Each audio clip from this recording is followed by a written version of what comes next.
Problem इस team के साथ ये है कि सब कह रहे हैं कि एक नंबर 6 आ जाए तो एनजो थोड़ा सा फ्री हो जाए, एक स्ट्राइकर की ज़रूरत है, ओबामयांग को खिलाओ तो वो हैवर्ट से बेटर खेल लेंगे, ये वो है, सारी चीज़ें मान ली, सब सब सब वाजिब पॉइंट्स है टैक्टिकली अगर बात करें तो। उसके अलावा इस टीम में क्या कमी है, इस टीम में लीडर्स नहीं है, इस टीम में कैरेक्टर नहीं है किसी भी तरीके का। एक स्पाइन और एक जो हार्ट होता है जो ज़रूरी होता है फुटबॉल खेलने के लिए, फुटबॉल मैच में अपनी जान लगाने के लिए, वो इस टीम में नहीं है। और अगर फ्रैंक लैम्पार्ड भी वो चीज़ इग्नाइट नहीं कर पाएंगे तो पता नहीं फिर तो क्या होगा। I think it's a complete right of this season. Thankfully हमने इतने पॉइंट इकट्ठे कर लिए हैं कि मुझे लगता है कि हम रेलीगेट तो नहीं होंगे, बिकॉज बाकी टीम्स इतना ख़राब खेल रही है। तो वर्स्ट से वर्स्ट जो होगा वो आई थिंक 16th हम आएंगे। और मतलब उसके उसके बाद मुझे लगता है कि आई थिंक रुक जाना चाहिए हमारा जो स्लम्प है। 16th पे हम फिनिश करेंगे ये सीज़न। और चैम्पियंस लीग वाले मैच की तो मैं बात ही नहीं कर रहा, मतलब उसमें कम से कम हम 4 या 5 गोल खाने वाले हैं रियल मैड्रिड से, तो वो तो कह रहे हो आप भूल ही जाओ कि कुछ होगा। अभी मैं फिक्चर्स देख रहा हूँ चेल्सी के, तो रियल मैड्रिड है, ब्राइटन है, फिर रियल मैड्रिड है, फिर यूनाइटेड है, जैसे यूनाइटेड का पोस्टपोन है, फिर ब्रेंटफोर्ड है, फिर आर्सेनल है। तो बर्नमथ, नॉटिंघम फॉरेस्ट, सिटी और न्यूकासल, ये आप मतलब भूल जाएं, बीच में एक यूनाइटेड का मैच और होगा। तो आई थिंक बोर्नमथ और नॉटिंघम फॉरेस्ट, ये तो अगर फिक्सचर हम टारगेट करते हैं तो इनमें इन 2 फिक्सचर में 4 पॉइंट लाना ज़रूरी है। बाकी एक भी फिक्सचर में मैं नहीं मान रहा हूँ कि हम किसी भी तरीके का कुछ कर पाएंगे। एक आधा ड्रॉ इधर उधर निकल जाए तो अलग बात हो सकती है, बट ब्राइटन से हम हारेंगे, रियल मैड्रिड से हम दोनों मैच हारेंगे, यूनाइटेड से हम हारेंगे, ब्रेंटफोर्ड से जो है हम हारेंगे, आर्सेनल से हम हारेंगे, बोर्नमथ और नॉटिंघम फॉरेस्ट, ये 6 में से 4 पॉइंट हम निकाल सकते हैं। सिटी और न्यूकासल से हम हारेंगे। तो ये है, मतलब इसमें मैं कुछ पैसिमिस्टिक नहीं हो रहा हूँ, या मैं कुछ वो नहीं कह रहा हूँ कि मतलब हम किसी लायक नहीं है। It's the reality of the things. और जैसा मैंने कहा, पॉटर भी होते तो सेम चीज़ होती, तो डाउन साइड कुछ है नहीं। पॉटर भी हो रहते तो सेम रिजल्ट्स आते, जैसा मैंने लैम्पार्ड के अपॉइंटमेंट में कहा था। हाँ, एक जो मुझे पॉजिटिव चीज़ ज़रूर लगी थी लैम्पार्ड के आने से, कि शायद वो आगे थोड़ी सी एक विनिंग स्पिरिट जो है उसको इग्नाइट कर सकते हैं, लेकिन ऐसा कुछ भी नहीं है। आई थिंक फालतू की बातें हैं सारी। सीज़न जो है एकदम मतलब बर्बाद हो चुका है, जल चुका है सीज़न। आई थिंक बार बार वो चीज़ बोलने से कि थॉमस टूकल को क्यों सैक किया, क्यों सैक किया, होने कुछ नहीं वाला है। और अगेन जैसा मैंने कहा, नए मैनेजर अभी आना ही नहीं चाहते तो ज़बरदस्ती करके ला भी नहीं सकते। जब नागल्समैन को अगर लाना है आपको और उनको ज्वाइन ही समर में करना है तो आप कुछ कर नहीं सकते उसके बारे में। फिर नया मैनेजर अभी आ जाता और अभी आके फिर ख़राब होते रिजल्ट्स, तो नए मैनेजर का तो स्टार्ट बहुत ख़राब हो जाता ना। फिर फैन बेस के मन में डाउट आ जाता कि ये बंदा सही है समर में हमको लीड करने के लिए। तो आई थिंक उस सब चीज़ों से तो ठीक है कि मैनेजर आने के लिए टाइम ले रहा है, लेकिन एक बस ये उम्मीद है कि 4 पॉइंट आ जाए तो एब्सोल्युटली सेफ हो जाए रेलीगेशन से। बाकी आई थिंक अभी इतने पॉइंट हैं कि रेलीगेट तो नहीं होना चाहिए, बाकी हो जाएं तो मतलब क्या ही बोल सकता हूँ मैं, बट होंगे नहीं मुझे पता है। आई थिंक 16th 17th आ जाएंगे हम, ज़्यादा से ज़्यादा जो वर्स्ट से वर्स्ट होगा। बट यही है, मतलब स्पाइन नहीं है इस टीम में, हार्ट नहीं है, और ऐसा यार कुछ भी नहीं है जो मैं और बोलूँ इस टीम के लिए कि ये हो जाए वो हो जाए।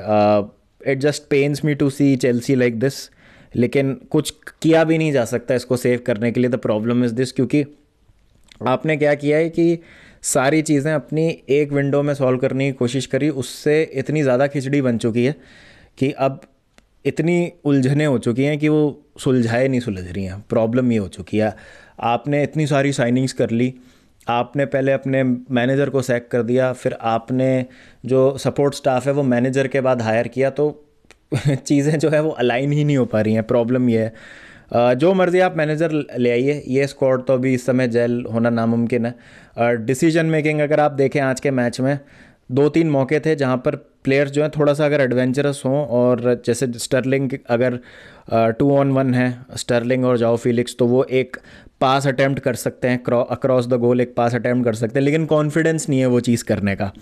अगेन हमारे प्लेयर्स को एज ऑफ द बॉक्स पे मिलती है बॉल तो वो वहाँ पे भी पीछे पास करने के लिए देखते हैं, ये नहीं कि शॉट अटैम्प्ट करें। कॉन्फिडेंस नहीं है, और ये कॉन्फिडेंस कब आता है, जब आप खेलते हैं रेगुलरली, आप प्लेयर्स जो आपके टीम में आपके साथ हैं उनके साथ आपकी केमिस्ट्री बनती है, उनके साथ आप खेलते हैं, तब आपको उनमें और उनमें आपको कॉन्फिडेंस आता है। उसके अलावा कॉन्फिडेंस आता नहीं है। लैक ऑफ कॉन्फिडेंस की वजह से इस तरीके की चीज़ें हो रही हैं, और वो कॉन्फिडेंस जब तक नहीं आएगा जब तक आप रेगुलरली नहीं खेलेंगे। लैम्पार्ड आ जाए चाहे पेप गार्डियोला आ जाए, कुछ नहीं बदलने वाला मेरे हिसाब से। आप कुछ भी उम्मीद मत रखिए चेल्सी फैंस, अब रहने दीजिए। आप सिर्फ अब you go through the motions, just उम्मीद कीजिए कि जैसे तैसे जो है ये सीज़न ख़त्म हो जाए।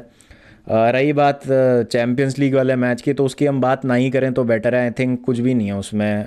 मुझे तो शर्म और आ रही है कि हम एक ऐसी टीम लेके जाएंगे बर्नाबाउ जहाँ पे कोई सतूना ही नहीं है, किसी प्लेयर्स को खेलना ही नहीं है आपस में, और केमिस्ट्री नहीं है किसी भी चीज़ की। कुछ बॉर्डर लाइन मेरेकल चाहिए आगे जाने के लिए चैम्पियंस लीग में जीतने की, और वो करने की तो बात ही छोड़ दो। आई थिंक एक फ़ाइट ही अगर हम दे दें रियल मैड्रिड को तो वो बहुत बड़ी बात होगी।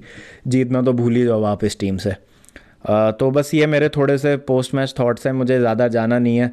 अब सिलेक्शन की आप बात करोगे, गैलेगर को क्यों खिलाया, गैलेगर का अगेन बहुत ही बेकार मैच था, बट जब माउंट फिट नहीं है, कांटे को आपको रेस्ट देना है, तो आप गैलेगर को खिलाते हो। लेकिन अगेन एक चीज़ और जो हो सकती थी, जकारिया को आप नंबर 6 खिला के एनजो को खिला सकते थे गैलेगर की जगह, तो थोड़ा सा आपको मिलता है। बट अगेन मैनेजर के प्लेयर्स पे कॉन्फिडेंट होने वाली बात है, और प्लेयर्स खुद कितना मेंटली रेडी हैं खेलने के लिए, ट्रेनिंग में वो किस तरीके से परफॉर्म कर रहे हैं, बिहाइंड द सीन्स क्या चल रहा है हमको नहीं पता है। हो सकता है नहीं लगा रहा हो जकारिया दम ट्रेनिंग में कि भाई अब तो मेरा लोन स्पेल ख़त्म होने वाला है, मैं तो जाऊँगा छोड़ के।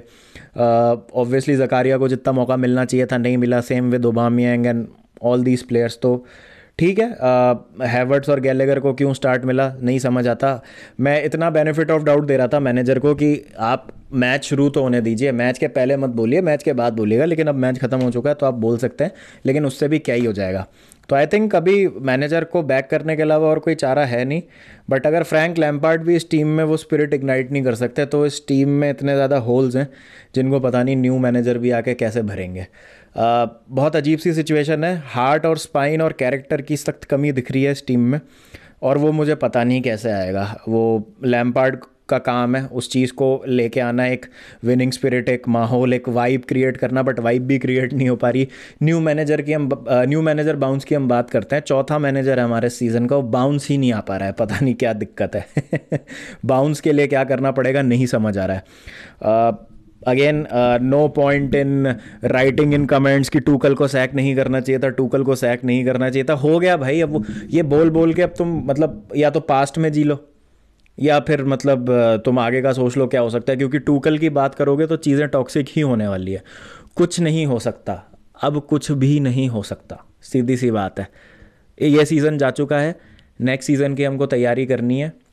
देखते हैं एक अच्छा मैनेजर आए। अब यार ये मेरे को डर लग रहा है कि ये रूबेन एमोरेम और मार्सेलो गयार्डो जो मर्जी जितने अच्छे मैनेजर हो, बट यूरोपियन टॉप फ्लाइट का जब तक आपको एक्सपीरियंस नहीं है, आई थिंक मेरे हिसाब से नागल्समैन और Luis Enrique, max to max Jose Mourinho, ये 3 नाम। कार्लो एंचेलोटी आने नहीं है, एंटोनियो कॉन्टे आने नहीं है, तो इनके अलावा मुझे नहीं लगता है कि किसी और का नाम कंसिडर भी होना चाहिए मैनेजर के लिए। Zidane is very unrealistic, but जब तक कोई ऐसा मैनेजर नहीं आएगा जिसको जीतने का कुछ एक्सपीरियंस है, आई डोंट थिंक सो कि हम वापस उस एलिट लेवल पे आ पाएंगे। तो देखते हैं क्या होता है। टीम एकदम बेकार है, मतलब टीम का कॉन्फिडेंस गुल है। यहाँ से एकदम खाली है टीम, कुछ भी नहीं है, ऊपर कुछ भी नहीं है, इधर हार्ट में कुछ भी नहीं है, यहाँ पे एकदम खाली है, इधर और इधर कुछ भी नहीं है, दिल और दिमाग कुछ भी नहीं है, एकदम ज़ीरो है। और जब तक ये खुद के प्लेयर्स के अंदर से नहीं आएगा तब तक कुछ नहीं होगा। और लैम्पार्ड भी इस टीम को अनफॉर्चुनेटली इंस्पायर करने में असफल रहे हैं। तो देखते हैं क्या होता है। आपकी क्या राय है कमेंट सेक्शन में बताइएगा। मिलते हैं फिर नेक्स्ट वीडियो में। तो ध्यान रखिए and don't forget to keep the blue flag flying high.